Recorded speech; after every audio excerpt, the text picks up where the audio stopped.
En absence de recours, la Cour constitutionnelle du Bénin a confirmé hier la victoire du duo Talon Talata à la présidentielle du 11 avril dernier. Jeudi 22 avril 2021, bienvenue à la grande édition sur Ezare TV. Le parti UDBN remercie les coordonnateurs médias partenaires pour le travail abattu pour la victoire du duo Talon Talata à la présidentielle. La junte au pouvoir au Tchad depuis le décès du maréchal Idriss Déby a rendu publique la charte de la transition. La Super League a démarré ce mercredi avec de diverses fortunes pour les prétendants au titre.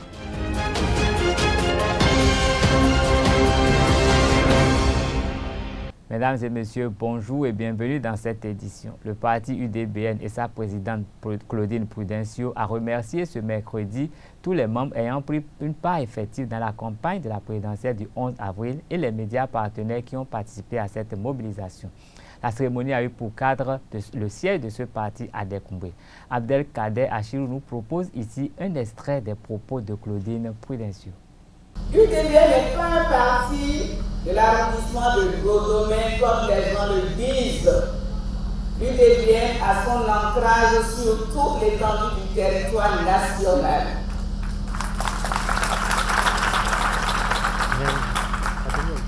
L'UDBN est un parti qui a respecté plutôt la loi sur la réforme du système partisan. Et l'UDBN est un parti structuré.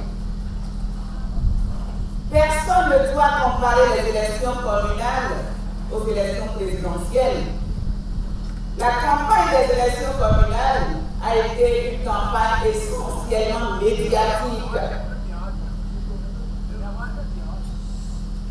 À cause de la pandémie du coronavirus, la comparaison que les gens sont en train de faire, et je lis sur les forums, n'est pas une comparaison accordée à l'UDBN, pas du tout. Les militants de l'UDBN ont mouillé le maillot.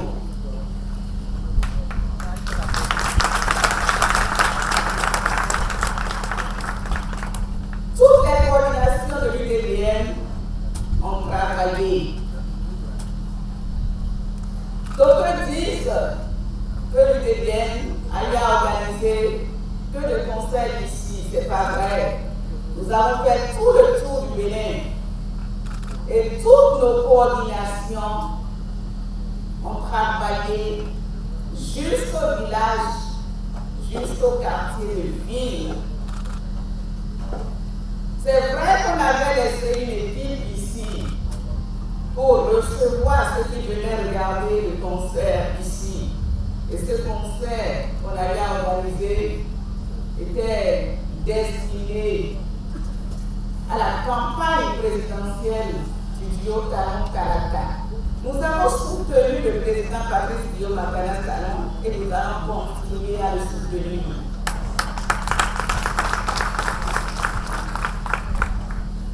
C'est sous le président Patrice Guillaume Apana Talon que la lutte contre la corruption et l'impunité est devenue une réalité.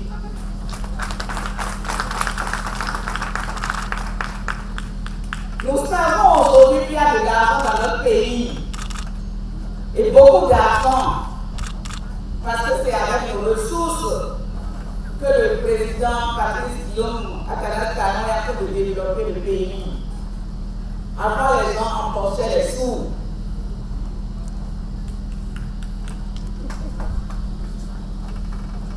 Nous allons le soutenir. Je suis personnellement derrière lui. À côté de nous, il y a des gens qui sont à leur 4e mandat. Il y a des gens dans nos pays africains qui sont à leur 6e mandat. Pourquoi ne pas laisser ce monsieur développer notre pays? Il a voulu aller aux élections pour son second mandat et il y a eu tant de règnes. Qu'est-ce que ça veut dire? Nous devons tous rester derrière lui, mes chers.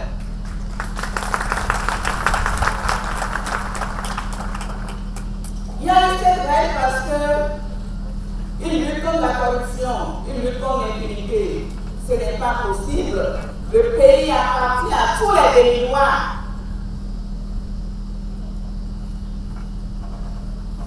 Et je vous demanderai de prier pour lui.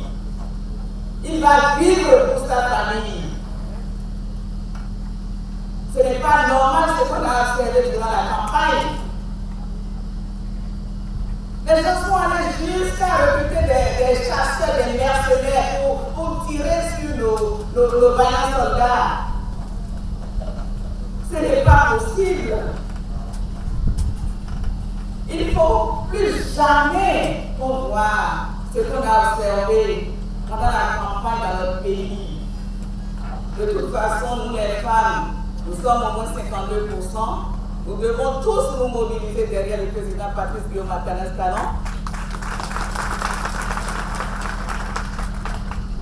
Idem pour nos aînés, nos têtes couronnées. Priez, priez, priez pour ce monsieur. Il est courageux, il connaît notre pays. Du Bénin, faisons un saut en Afrique centrale pour évoquer le décès du président Idriss Déby qui fait toujours la une de l'actualité et plusieurs observateurs de la politique africaine s'inquiètent. Draman Bouko, un enseignant spécialiste de la géopolitique, apprécie les effets de l'annonce de la charte de la transition publiée par la junte au pouvoir. Rapidement, une charte de transition a été rédigée et divulguée par la junte qui leur permettra d'exercer le pouvoir pendant 18 mois, soit 1 an et demi. Encore avec une possibilité de renouveler une seule fois, ce qui nous amène à 3 ans. Moi, je doute fort de la bonne foi de la junte militaire, qui s'est arrogé de façon unilatérale le pouvoir, de pouvoir organiser les élections, même au-delà de 3 ans. Je crois que pour moi, en 3 mois, même pourquoi pas, les choses sont possibles. Nous avons vu le cas malien, où lorsque l'armée a renversé le président Ibeka, les choses sont allées très vite. Donc de l'autre côté, et à un intervalle de moins de 6 mois déjà, le pouvoir est passé entre les mains des civils. Donc par rapport au cas tchadien, peut-être l'argument qu'ils avancent, peut-être c'est par rapport à la situation sécuritaire du pays et de la sous-région, je comprends. Mais je crois quelque part que les civils également pourraient effectivement faire le job. C'est vrai, vous voyez, la promesse politique n'engage que ceux qui les croient. Ils ont dit, vous comprenez? Et déjà, les voix se lèvent pour contester. Donc, vous voyez, l'opposition tchadienne est farouchement, elle est radicale sur sa position par rapport à cette charte de transition, le fait que l'armée puisse confisquer le pouvoir. Et de l'autre côté, nous avons également la société civile qui conteste cette charte, et cette transition dirigée par la junte militaire. Et puis enfin, surtout, le plus important, les rebelles qui, depuis des décennies, ne sont pas à ce que le clan ou bien le groupe, à ce que le président Déby dirige le Tchad. Encore que, voilà, le problème, comme je l'ai dit, un Déby a été remplacé par un Déby, c'est comme si de rien n'a été fait. Donc pour les rebelles, nous sommes dans une continuité et non dans une rupture. Déby est parti, un Déby revient. Donc les rebelles ne voient pas d'un bon œil à ce que le plan de la junte soit exécuté dans les jours à venir. Et déjà, je crois qu'il y a un ultimatum qui a été donné par la junte, par l'opposition et des organisations de la société civile pour que les choses soient revues le plus tôt possible. J'ai peut-être espoir que les choses vont revenir le plus tôt possible dans l'ordre, dans les jours à venir.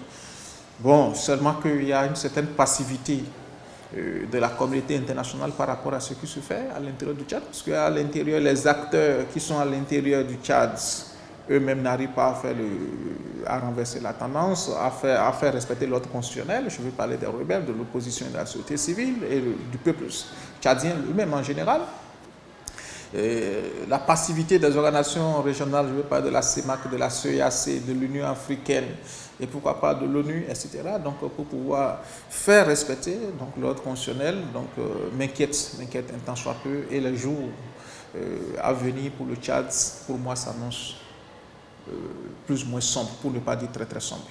Malgré les mauvaises perspectives que pourrait engendrer cette situation, ajoutée aux différents changements de régime accompagnés de troupes observées ça et là, la démocratie africaine a encore de beaux jours devant elle si les populations se prennent en main leur destinée. Suivons plutôt le développement de Dramane Bouko.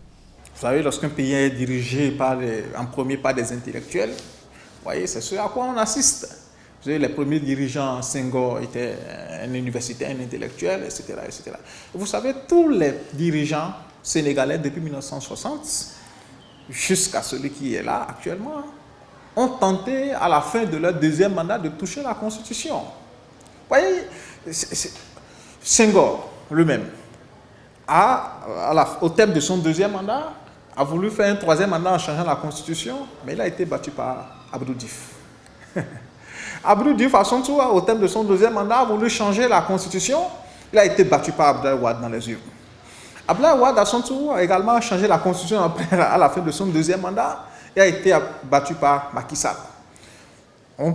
On soupçonne, ce n'est pas encore trop clair, l'actuel président Macky Sall de pouvoir changer la Constitution au terme de son mandat, je crois en 2024 ou combien. Et vous allez voir ce qui va se passer.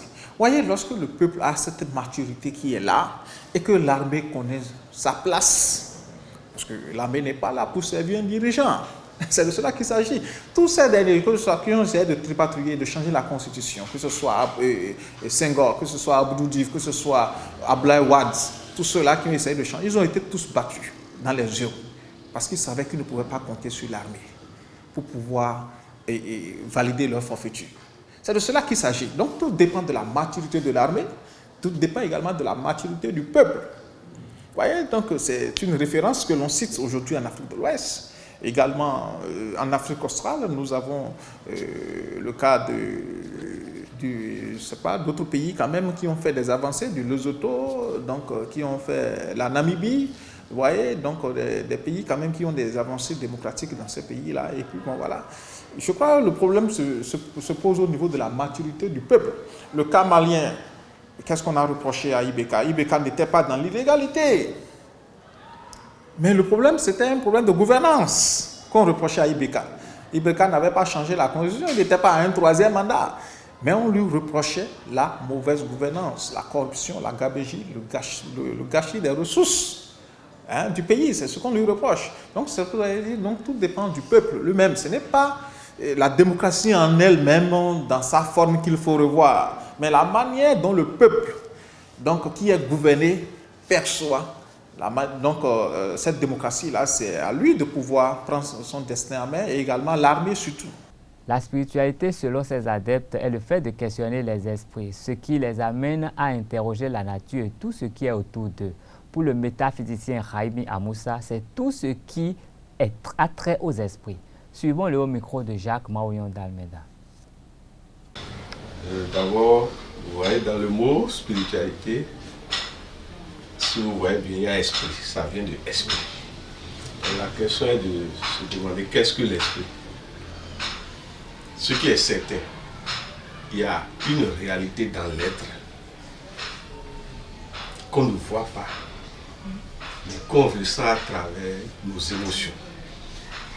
C'est-à-dire, au-delà de la chair physique, qu'est-ce qui fait que nous sommes en joie? Qu'est-ce qui fait que nous sommes malheureux? Qu'est-ce qui fait que parfois, quand nous sommes dans les déceptions, nous souffrons? Dans un rêve, quelle est cette réalité qui fait que nous vivons, nous voyons des choses, parfois même des êtres qu'on ne voit pas sur la terre? C'est cette réalité au-delà du corps physique et au-delà de ce qu'on appelle l'âme, qu'on appelle esprit, c'est-à-dire ce qui fait que chacun de nous est ce qu'il est, notre signature personnelle. Et c'est d'abord une énergie. C'est une énergie. Une énergie qui a un code. Et ce code souvent est lié à plusieurs de nos passages sur terre, c'est-à-dire ce qu'on appelle la réincarnation. L'esprit, c'est le je suis de chacun de nous. C'est-à-dire, vous n'êtes pas moi. Et vous ne serez jamais vos enfants. ni chacun de vos enfants. Donc vous verrez que l'âme, ça change. Parce que l'âme, c'est une somme des égaux. Donc, seul celui qui a travaillé sur l'élimination de ces égaux peut vivre la réalité de son esprit. Parce que l'esprit est souvent une réalité permanente, quel que soit le nombre de vies que nous sommes venus faire. Mais l'habillement de l'esprit là, c'est l'âme dans les égaux. Et quand on dit égaux, ça veut dire les diables et les démons et les défauts. Donc l'esprit, si nous devons parler simplement, il faut comparer simplement à l'esprit à comment on trouve l'or. Vous avez vu comment tout est d'aller vivre ça une fois. Ou bien comment on va chercher des coquillages sous l'eau. L'esprit, c'est cette réalité-là. C'est l'or de chacun de nous qui est souvent soit dans un trou profond là-bas, ou pour aller, vous devez dégager la boue, rencontrer des démons, des brigands, des braqueurs. C'est cette réalité qu'on appelle l'esprit. D'abord, il y a plusieurs domaines qu'on doit clarifier. Le domaine des obédiences de foi. L'Église a ses canons d'appréciation. La religion islamique a ses canons d'appréciation qui durent depuis, qui sont des traditions. Le bouddhisme a ses canons. Le vaudouisme a ses canons. Ça veut dire quoi? Vous allez remarquer que toute obédience réelle, traditionnelle réelle, est liée toujours à des lois universelles. Ça veut dire que quel que soit le langage que chacune de ces obédiences emploie, vous allez remarquer que tous prennent un seul mot, l'amour. Même quand on parle de l'Église catholique.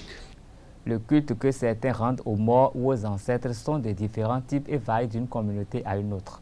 Dans le plateau de Kétou jusqu'au sud du Bénin, à une partie, ce sont les Egungun qui revêtent ce culte. Dans certaines régions, ce sont les Assins, mais tout laisse à désirer que c'est un culte qui est destiné aux ancêtres. Suivons Herman Lobotwe, métaphysicien au micro de Jacques Maurion d'Almeida à ce sujet.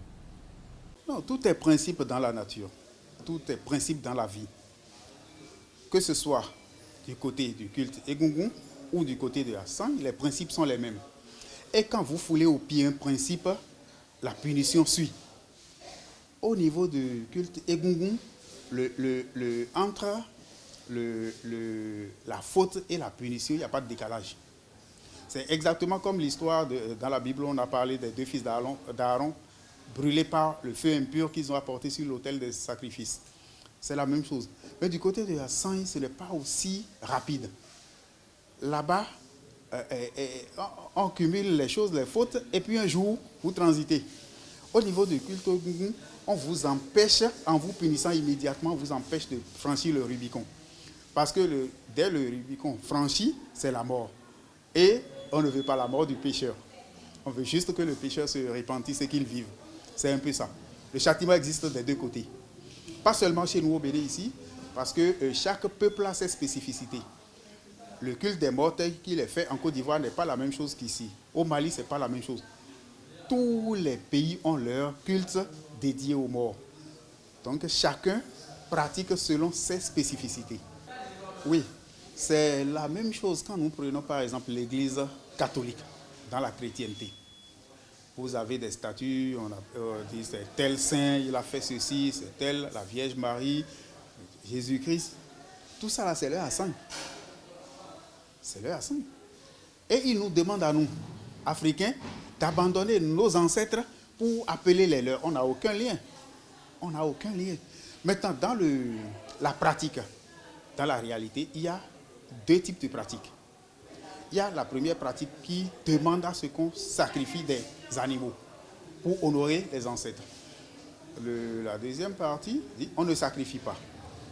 Celui qui sacrifie, il a raison. Celui qui ne sacrifie pas a raison. Sauf que celui qui ne fait pas de sacrifice tel qu'il est prescrit dans la tradition et qui ne sait pas, qui ne connaît pas une autre manière de dynamiser ses ancêtres est en train de pécher. Parce qu'il y a d'autres manières, on n'a pas besoin d'immoler nécessairement. Il y a d'autres manières, mais il faut les connaître. Non, ça ne peut pas être la même chose. Nous n'avons aucun lien avec ces saints-là. Ils veulent nous faire croire que, en fait, tous nos ancêtres qui ont transité avant l'avènement du colon et de sa religion sont allés en enfer. Ce n'est pas vrai.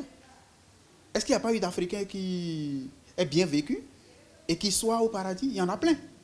Mais on ne veut pas qu'on les connaisse. On ne veut pas qu'on travaille avec eux. Et ça, c'est nous obliger à nous déraciner, à nous couper de nos sources. Ce n'est pas normal. Ils ont peur de l'éveil de l'Afrique. La spiritualité africaine est puissante. L'Africain sait que s'il prend telle feuille, il l'ajoute à telle feuille, il peut faire descendre la foudre ici. Il peut faire appel à telle entité qui va agir instantanément. Ils n'ont pas ça chez eux. Et tout ce qu'ils viennent nous enseigner, ils l'ont pêché en Égypte, c'est en Afrique. Ils sont venus prendre nos réalités qu'ils ont adaptées à leurs conditions de vie là-bas et ils viennent nous revendre la même chose. C'est donc, parce qu'ils ont peur. Ils en ont peur. Ils ont une peur bleue.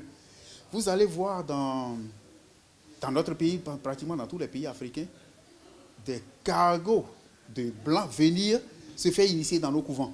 Ils veulent connaître nos réalités. Et les gardiens de cet temple-là, au lieu de faire attention, leur livrent tout. Donc on est en train de dévoyer notre savoir. La page inter de cette édition à présent. Le Ghana, la RDC et l'Inde sont évoqués dans cette édition, une compilation de Anifat Boukari. Le vaccin RTS-S est le premier vaccin au monde et le seul à être efficace contre le paludisme chez les enfants. Et jusqu'à présent, environ 650 000 enfants au Malawi, Ghana et Kenya ont pu en bénéficier grâce à un programme pilote démarré il y a 2 ans. Selon l'Organisation mondiale de la santé, le vaccin a eu des effets positifs et a entraîné une baisse de la mortalité. Une efficacité qui redonne de l'espoir aux experts de la lutte contre le paludisme. À raison de 4 doses, le vaccin RTS-S affiche un taux de réussite de 39% chez les enfants atteints d'un paludisme simple et de 29% pour ceux atteints d'une forme plus grave de la maladie. Les experts de santé doivent se réunir en octobre prochain pour décider d'un déploiement plus large du vaccin antipaludique dans le monde. En RDC, la province du Kasaï central, fief du président Félix Tshisekedi, connaît de plus en plus en pénurie. Faute de route, l'essentiel de l'approvisionnement se fait à vélo. La situation inquiète particulièrement le programme alimentaire mondial car la province est touchée par plusieurs types de malnutrition. L'étude la plus récente réalisée par un partenaire du programme alimentaire mondial dans le territoire du Luisa donne 60% de malnutrition chronique, soit 10% de plus que la moyenne du reste du pays. D'après le patronat et la société civile, les prix ont doublé sur les produits de première nécessité et la population n'a même plus les moyens d'acheter les maigres provisions qui se trouvent encore sur les marchés. Et pour finir en Inde, les autorités indiennes ont annoncé jeudi un record mondial de contamination de Covid-19 avec plus de 310 000 nouveaux cas recensés sur 24 heures alors que les hôpitaux de New Delhi font face à une pénurie d'oxygène et de médicaments. Deuxième pays le plus touché par la pandémie, l'Inde a atteint un record mondial du nombre de nouveaux cas de Covid-19. Les autorités indiennes ont annoncé jeudi 22 avril près de 315 000 nouveaux cas de Covid-19 recensés sur 24 heures à l'heure où les hôpitaux de New Delhi font face à une pénurie d'oxygène. Le ministère de la Santé a fait état jeudi de 314 835 nouvelles contaminations, un bilan quotidien qu'aucun pays au monde n'avait jusqu'alors enregistré. En page sport pour finir, les Requins FC ont bien démarré la Super League Pro. En déplacement à Parakou, les Awassi Ouassa se sont imposés 1-0 face aux conducteurs de Dynamo FC. Esaü FC a pris le dessus sur Dragon 3-2 à Lokossa. Beki FC a arraché en fin de match une victoire précieuse sur Éternel FC 2-1. AS Cotonou et Buffalo FC se sont neutralisés sur le score nul et vieilles de 0 but partout. Le dernier match de cette journée a mis aux prises Damissa FC et Assos cet après-midi au stade municipal de Parakou. Nous allons revenir sur l'issue de cette rencontre dans nos prochaines éditions. Ce sera tout pour cette édition. Merci pour votre attention. À demain pour un autre rendez-vous avec les informations sur Esaü TV. Bonsoir.